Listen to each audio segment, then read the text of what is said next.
Assalamualaikum warahmatullahi wabarakatuh. Selamat pagi, salam sejahtera untuk anak-anakku sekalian.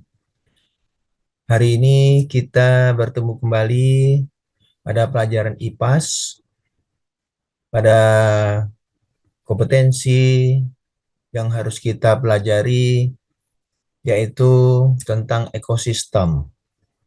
Di sini pelajaran ekosistem ini sebenarnya sudah pernah dipelajari di SMP, yaitu pada pelajaran IPA.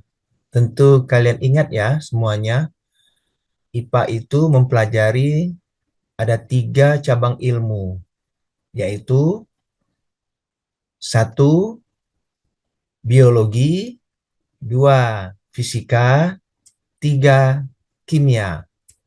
Jadi pelajaran IPA di SMP itu menggabungkan antara 3 cabang ilmu. Baik, sekarang kita memasuki pada materi pelajaran IPAS di kelas 10 ini. Yang pertama adalah tentang ekosistem. Masih ingatkah kalian dengan istilah ekosistem? Baik, kita akan masuk kepada istilah yang digunakan, yaitu ekosistem terdiri dari 2 kata. Yang pertama adalah dari bahasa Yunani oikos atau biasa disebut dengan rumah, dan sistem. Sistem di sini biasanya diartikan hubungan timbal balik dari beberapa komponen yang bekerja sama untuk mencapai suatu tujuan tertentu. Jadi di sini ekosistem yang dimaksud adalah tentang hubungan timbal balik antara makhluk hidup dan lingkungannya.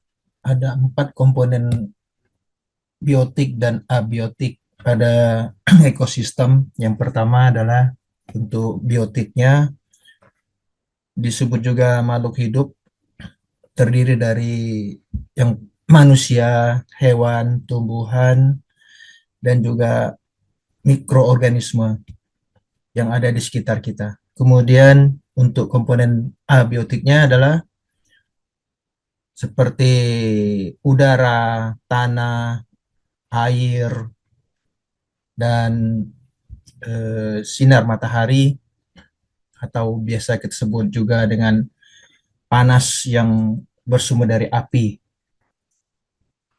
Jadi kedua komponen ekosistem ini dipelajari dalam suatu ilmu yang namanya ekologi. Ekologi ini mempelajari tentang saling ketergantungan antara makhluk hidup dengan lingkungannya.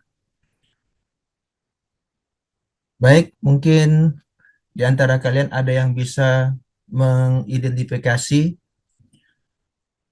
eh, beberapa komponen dari ekosistem ini, yaitu biotik dan abiotik yang ada di sekitar kita, supaya kita mudah memahami dan mengaplikasikannya dalam kehidupan sehari-hari, dan kita dapat bekerja sama satu sama lain dalam lingkungan kita,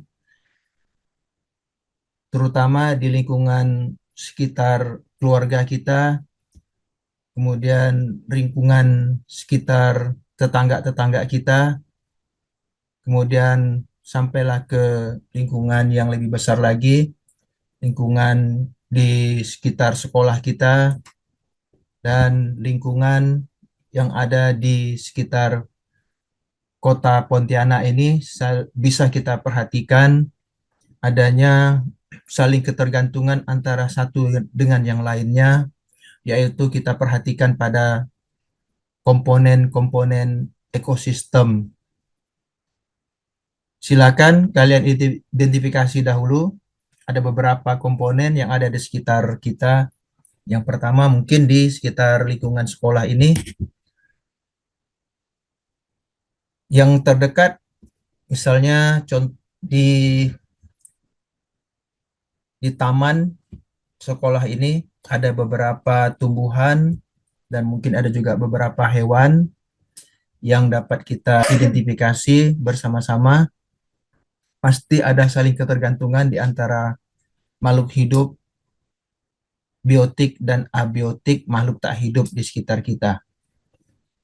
Baik, bisa kalian kerjakan dahulu tugas ini untuk bersama-sama kita pahami.